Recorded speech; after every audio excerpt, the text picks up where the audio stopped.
C'est que nul n'a vu le Père, si ce n'est celui qui vient de Dieu. Lui, il a vu le Père.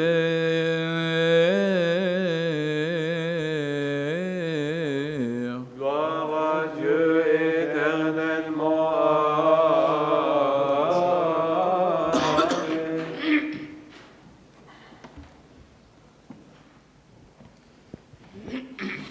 Au nom du Père, du Fils, Saint-Esprit, un seul Dieu, Amen, que sa bénédiction repose sur nous tous, Amen. Nous sommes toujours au mois d'Amshir, le mois copte, qui nous parle du pain céleste qui subsiste pour la vie éternelle. Et comme je vous ai dit, que durant tout ce mois-ci, eh bien, on écoute l'Évangile selon Saint Jean, chapitre 6. Alors, je vous invite ces jours-ci, avant le grand carême, de vous baser un peu sur ce chapitre. Retenez bien Jean 6. Il est important. Alors aujourd'hui, puisque nous sommes toujours autour de cet évangile-là, on va essayer de sélectionner quelques versets du texte pour mettre en évidence la vérité. Qu'est-ce qu'on doit retenir pour préciser, mettre en évidence le dogme, ou plutôt un dogme, ce qu'on appelle le pain céleste. Ça, c'est une partie de notre foi. C'est un dogme. Afin que ça soit clair dans notre pensée et dans notre cœur, on doit chercher quoi et comment. Alors, vous avez entendu plusieurs fois un verset qui nous proclame le principe fondamental de la vie chrétienne sur terre. C'est le verset qui nous dit « Travaillez non pas pour la nourriture qui périt, mais pour celle qui subsiste pour la vie éternelle, que le Fils de l'homme nous donnera. » Travaillez, cherchez, que ce soit notre préoccupation, notre priorité dans la vie sur terre. Travailler pour une nourriture qui fait croître l'esprit, pour atteindre la vie éternelle. Une nourriture donnée par Jésus-Christ. Vous voyez, tous ces termes-là, toutes ces phrases-là, c'est important. C'est ça notre foi. C'est à quoi nous croyons. C'est notre dogme chrétien. On doit chercher une nourriture qui rassasie, qui fait croître l'esprit pour atteindre la vie éternelle. Et cette nourriture-là, ce pain-là, on ne le trouve pas ailleurs. On le trouve toujours auprès de Jésus, le Fils de Dieu. De là, saint Paul, il nous fait apprendre dans son épître aux Corinthiens, il nous dit les aliments sont pour le ventre et le ventre pour les aliments. Et Dieu détruira l'un comme les autres. Alors, on ne doit pas chercher comme chrétien tout simplement ce qui plaît à notre ventre, parce que ce n'est pas notre but, ces aliments-là. On doit en apprendre, on doit en manger, oui, mais que ce ne soit pas notre objectif, ou à quoi on travaille, ou pourquoi on travaille. Le ventre pour les aliments, et Dieu détruira l'un comme les autres. Mais le corps n'est pas pour l'impudicité, il est pour le Seigneur. Ton corps, ce n'est pas pour bien manger, avoir une énergie incroyable pour vivre dans l'impudicité et l'impureté. Mais non, parce que ce corps-là que Dieu t'a donné, t'a créé, lui appartient. On ne néglige pas le ventre, c'est-à-dire de manger. On néglige dans le ventre tout ce qui est convoitise de gourmandise. Je veux manger ce qui est bien, ce qui me donne plaisir. Non, on ne doit pas négliger le corps, mais négliger la convoitise. C'est ça la différence. Parce que c'est écrit, il est pour le Seigneur. Quelque chose qui appartient au Seigneur, je dois prendre soin de cette chose-là. Le corps, on doit en prendre soin, mais pas le chuchoter. Chaque chose qu'il demande, on lui donne. Non. Ne savez-vous pas que vous êtes le temple de Dieu? Votre corps, c'est le temple de Dieu. Et que l'Esprit de Dieu habite en nous. Donc le corps en lui-même est quelque chose de très important. Mais on doit chercher aussi l'âme qui soutient le corps, l'esprit. Parce que nous, on ne se compose pas de la chair tout simplement, mais de la chair et de l'esprit. Si quelqu'un détruit le temple de Dieu, ça c'est l'épître de Saint Paul, si quelqu'un détruit le temple de Dieu, parfois on le détruit par beaucoup de choses, vous connaissez bien, que ce soit l'alcool, que ce soit l'excès de quelque chose que j'aime, du sucre, de la farine, tout ce que vous voulez. Vous savez ceci, mais je vous le précise aujourd'hui. Si quelqu'un détruit le temple de Dieu, Dieu le détruira. Car le temple de Dieu est saint. Donc mon corps est saint. C'est un temple qui appartient à Dieu, où son Esprit Saint habite. On doit toujours comprendre ceci et le retenir. C'est ça notre croyance. Car le temple de Dieu est saint, et c'est ce que vous êtes. Ensuite, il répète, dans notre chapitre, on pourra en faire toujours, ne savez-vous pas que votre corps est le temple du Saint-Esprit qui est en vous, que vous avez reçu de Dieu dans le baptême, dans la confirmation, et que vous ne vous appartenez point à vous-même, car vous avez été rachetés à un grand prix. Glorifiez donc Dieu dans votre corps et dans votre esprit, qui appartiennent à Dieu. Corps et esprit appartiennent à Dieu, pas à vous, parce qu'il était racheté par le Christ, en payant son sang sur la croix. C'est ça la foi chrétienne. Si vous ne comprenez pas ça, si vous ne retenez pas ça, si vous ne travaillez pas pour ça, ne dites pas que vous êtes chrétien. Il répète toujours, ne savez-vous pas que vous êtes le temple de Dieu et que l'Esprit de Dieu habite en vous? Si quelqu'un détruit le temple de Dieu, Dieu le détruira. Car le temple de Dieu est saint et ce que vous êtes. Chaque fois, Saint Paul, il ajoute quelque chose. Il vous dit, attention, ne détruisez pas ce qui appartient à Dieu, ce qui était racheté à Dieu. Et ensuite, il vous dit, attention, celui qui détruit le temple de Dieu, Dieu le détruira. Parce que tu n'étais pas honnête dans ce que Dieu t'a donné. Il t'a donné un corps, un esprit. Est-ce que tu as gardé ce corps et cet esprit saint parce qu'il appartient au Saint des Saints? Donc, notre corps est le temple de Dieu. Il appartient à Dieu. Notre corps et notre esprit sont rachetés à un grand prix. C'est là où habite l'Esprit Saint. Je résume pour que ça soit clair. Celui qui détruit ce temple, Dieu le détruira.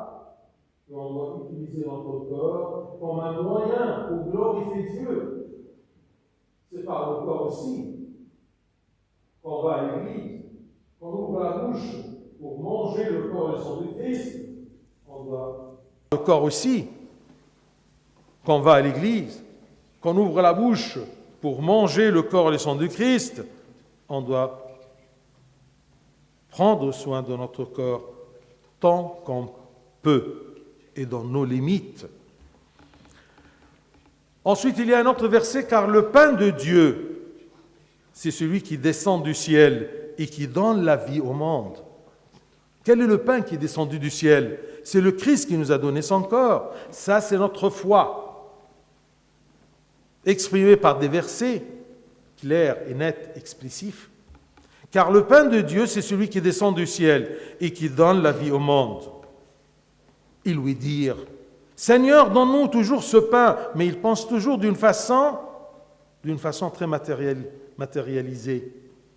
Parfois, les gens viennent prendre la communion pour qu'il aille de la bonne santé, pour avoir des choses matérielles, pour avoir la réussite. C'est comme on remarque toujours, quand il y a des examens, il y a beaucoup des étudiants qui sont ici à l'église. Ils cherchent quoi? C'est bien, mais ce n'est pas ça l'objectif. Je ne viens pas vers Dieu pour des choses matérielles, mais pour la vie éternelle. Dieu me donne la vie. Pas la vie qu'on partage avec les animaux ou les insectes, parce que ça c'est une vie terrestre, mais une vie éternelle. C'est ça ce qui est précieux chez les chrétiens. Aujourd'hui, vous avez entendu très clairement, Jésus leur dit, « Je suis le pain de vie. Celui qui vient à moi n'aura jamais faim, et celui qui croit en moi n'aura jamais soif. Viens à moi et crois en moi. » Je dois venir vers Dieu. Je dois me rapprocher de Dieu. Je dois être préoccupé par Dieu et croire en lui. Parce qu'on peut venir, mais on ne croit pas. Ou on peut venir vers Dieu et on sélectionne ce qu'on veut croire et ce qu'on ne veut pas croire ou se rappeler. Donc ne perdons pas le temps, ne perdons pas notre vie, cherchant la connaissance de Dieu et de son Fils Jésus. Est-ce que tu le connais? Oui, à peu près, oui, Jésus. Mais est-ce que tu le connais? Tu le sens dans ta vie? Tu y penses ou pas? Donc, on doit chercher de connaître le Christ, mais profondément, trop près, celui qui vient à moi, afin de venir à lui et croire en lui, pour être rassasié et pour se désaltérer, étancher notre soif. Et ensuite, aujourd'hui, vous voyez un autre verset à travers lequel le Christ dévoile la volonté de Dieu. C'est clair et net. Il nous dit, la volonté de mon Père, c'est que quiconque, n'importe quiconque voit le Fils et croit en lui ait la vie éternelle. Et je le ressusciterai au dernier jour, ressusciterai pour la vie éternelle. Donc vous voyez, c'est ça. Parce que parfois on se perd. Je crois à quoi? Crois tout simplement que le Père, Dieu, l'Éternel, qu'est-ce qu'il veut? Il veut qu'on voie le Fils. Comment on va voir le Fils? Est-ce que d'une façon matérielle? Il va venir encore en chair? Non. Tu vois le Fils en le connaissant à travers sa parole. Même en louant le Seigneur, ça fait fonctionner mon cœur auprès de Dieu. Tant que tu penses à Dieu, tu seras proche de Dieu. Il va se livrer à toi, il va il va te donner des yeux spirituels pour le sentir. Mais jusqu'à maintenant, on ne vit pas ceci parce que nous sommes loin, nous sommes préoccupés, nous sommes pour notre ventre, notre vie terrestre. Donc la volonté de mon Père, c'est que quiconque voit le Fils et croit en lui ait la vie éternelle, et je le ressusciterai au dernier jour. Voit, croit, aura, sera. Comme ça, c'est une façon de lire l'Évangile. Essayez de souligner les verbes ou les mots clés. J'ai besoin de voir.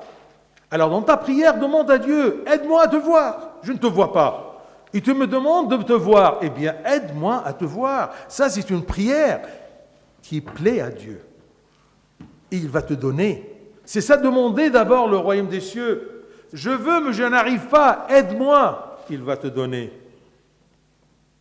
Je veux croire, mais je n'arrive pas. Aide-moi à croire. Mais au moins, j'ai connu ce que je dois demander à Dieu. Voir, croire, pour avoir la vie éternelle. Prie en disant, donne-moi la vie éternelle. Combien de fois tu as demandé cette demande? Il y a des gens qui ont oublié de demander la vie éternelle et d'être ressuscités par la force de Dieu. Méfiez-vous, c'est dangereux. Peut-on venir tout seul au Christ? Il nous dit aussi, j'ai choisi un verset que vous avez entendu aujourd'hui, mais je vous le souligne. Il nous a dit, nul ne peut venir à moi si le Père qui m'a envoyé ne l'attire. Et je le ressusciterai au dernier jour. On doit être attiré par Dieu. Est-ce qu'il le fait? Bien sûr, Dieu est honnête dans sa tâche et dans son travail. Il nous attire, mais le problème, c'est que nous résistons. On ne veut pas. Et parfois, par respect ou par punition, parfois, il nous lâche. Ce n'est pas parce qu'il veut nous lâcher, c'est parce que nous résistons. Regardez dans le Cantique des Cantiques, l'esprit humain qui cherche Dieu, qu'est-ce qu'il dit à Dieu? Il lui dit, entraîne-moi après toi, entraîne-moi. Je me laisse, on ne peut pas entraîner quelqu'un que s'il se laisse aller, s'il ne se livre pas à la force de Dieu qui l'attire vers le Fils qui va me rassasier. Entraîne-moi après toi. Nous courons. Le roi m'introduit dans ses appartements. C'est une métaphore. C'est une âme qui veut être attirée par Dieu, entraînée même par Dieu. Mais nous, on fait pas ça. On essaie toujours, on n'a pas le temps. On n'a pas le temps. Et parfois on dit, oui, on remet.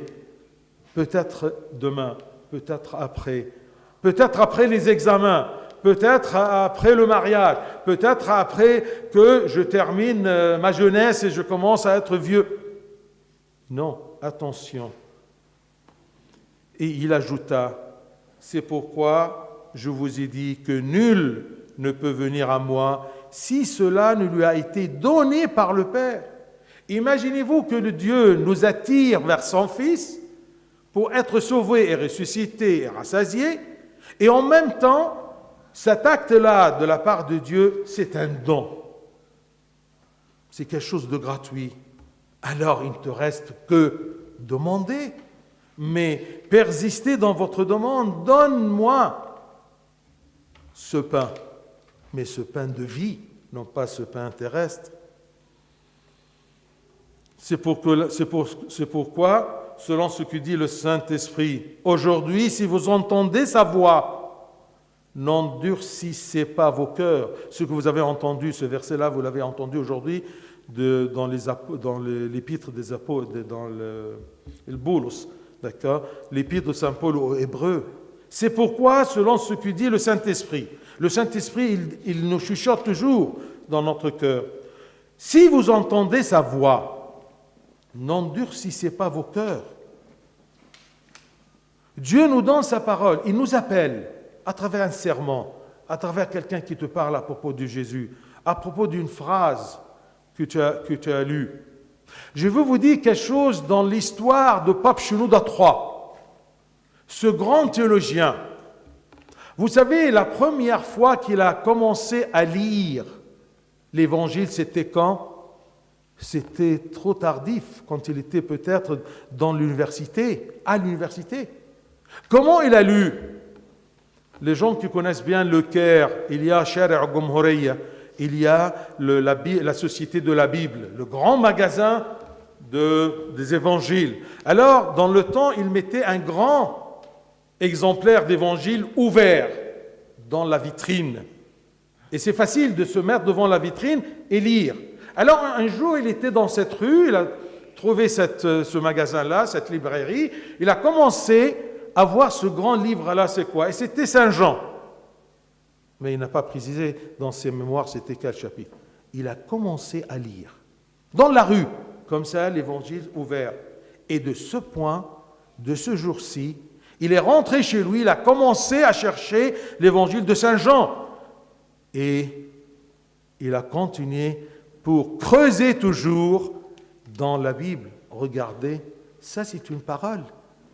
Ça, c'est un cas où une personne a entendu la voix de Dieu dans un exemplaire de la Bible, ouvert dans une vitrine qui ne lui appartient pas.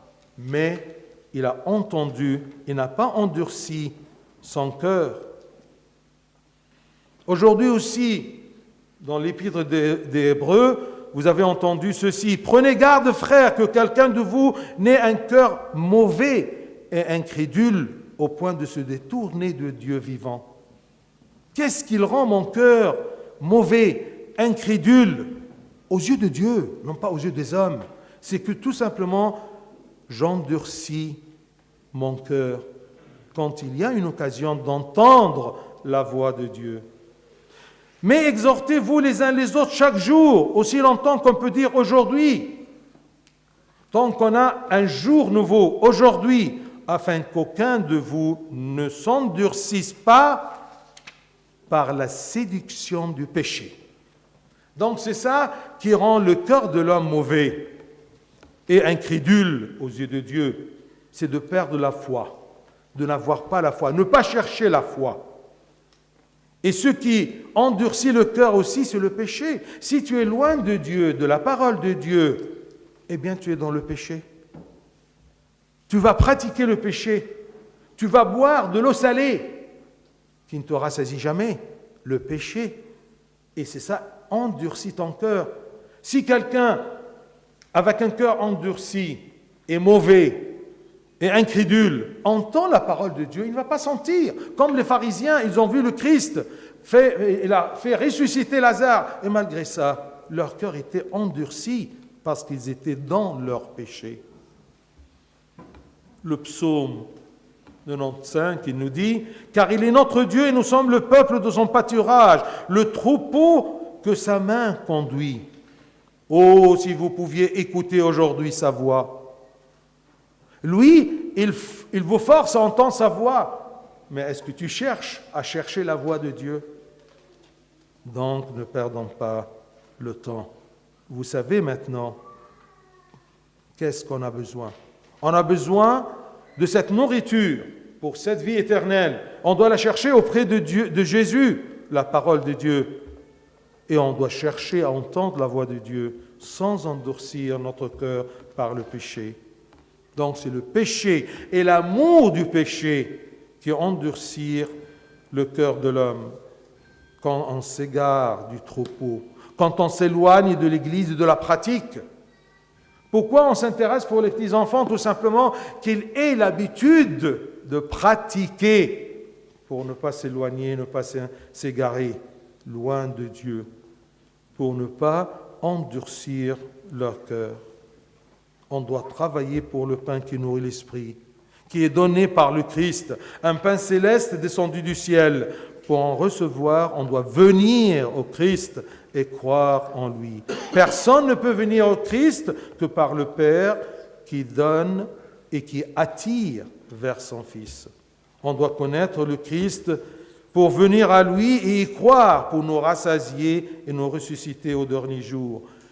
Je vous cite là, d'accord, je vous fais écouter la foi chrétienne.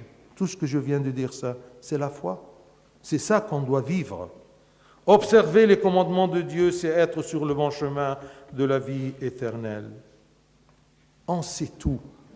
Le problème qu'on n'agit pas. On sait tout, mais on n'a pas le zèle de demander, de suivre le chemin de Dieu, que Dieu nous donne à bien le chercher, à bien travailler pour le rassasiement de notre esprit, pour se préparer à la vie éternelle, pour être ressuscité au dernier jour. Yohanna 6 أرجوكم اقروا يوحنا 6 يعني إصحاح كبير لكن مليء بالكلام عن الخبز الحي عن الإنسان المسيحي ينبغي إنه يبحث عن إيه ولا يسلك إزاي. يوحنا 6 ابتدي اقرأ أكتر إصحاح يتكلم عن الخبز الحي النازل من السماء. مين اللي نزل من السماء إلا يسوع المسيح؟ هو الخبز. يقول لك تعالى كلني، أنا خبز الحياة. وخبز الحياة دي عشان يغذي الروح. أنت جسد وروح، اوعى تنسى الروح واوعى تهمل الجسد، لأنه بولس الرسول اتكلم كتير جدا عن الجسد ويقول لنا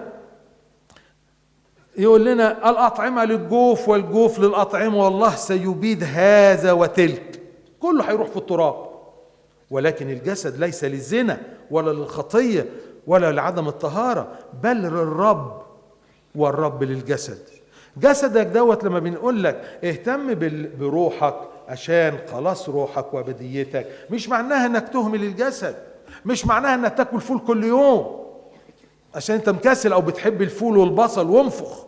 لا، لازم يا أحبائي تمام تخلي بالك من الجسد، لأن الجسد ده ملك لله، ده هو هيكل الله. ويصرخ بولس الرسول ويعيد ويزيد في كورنثوس 1:13 وكورنثوس 1:6 كورنثوس 1:16 أو 1 كورنثوس 16 يقول آيات كتيرة جدا ويعيد ويزيد. أما تعلمون أنكم هيكل الله وروح الله يسكن فيكم، إن كان أحد يفسد هيكل الله فسيفسده الله، لأن هيكل الله مقدس الذي أنتم هو. أنا هيكل ربنا، ربنا ساكن جوايا، روحه القدوس ساكن جوايا. أم لستم تعلمون أن جسدكم هو هيكل للروح القدس الذي فيكم الذي لكم من الله وأنكم لستم لأنفسكم. أنا مش ملك نفسي يا جماعة، أنا ملك للمسيح اللي دفع ثمن خلاصي وثمن أبديتي وثمن الحياة اللي هيدهوني. يبقى أنا لازم أسعى في الطريق دوت. أنتم لستم ملك أنفسكم. تقعدش تدلع جسدك، حافظ عليه لكن ما تدلعهوش، لأنكم قد اشتريتم بثمن، فمجدوا الله في أجسادكم وفي أرواحكم التي هي لله. أجسادكم وأرواحكم هي لله، فمجدوا. بتعمل إيه بالجسد؟ بتشتغل 24 ساعة وتنام 24 ساعة، هو ده اللي بتعمله؟ لا، جسدك ده مش ملكك. تمام؟ لازم تروح الكنيسة وتقف في بيتك وتفتح بيتك وتصلي وتصوم وتركع. تمام؟ كل الحاجات ديت انت بتضيعها. على رأي أحد الآباء بيفكرنا كم مرة طلبت من ربنا أن يعطيك الحياة الأبدية. ده في ناس لما سمعت الحتة دي قالت الله صحيح، أنا ما بطلبش حاجة من ربنا غير حاجات للعيال والمدام وأنا وليا وشغلي وبتاع وصحتي وبتاع، لكن فين الأبدية؟ عمرك بتقف قدام ربنا وتقول له يا رب؟ ده انت حتى لو اتذكرت في صلاة من الصلوات ما بتاخدش بالك منها، بتقولها كده، لكن هل انت فعلا بتبحث عن خلاص نفسك؟ اذا يا احبائي اعملوا لا للطعام البائد.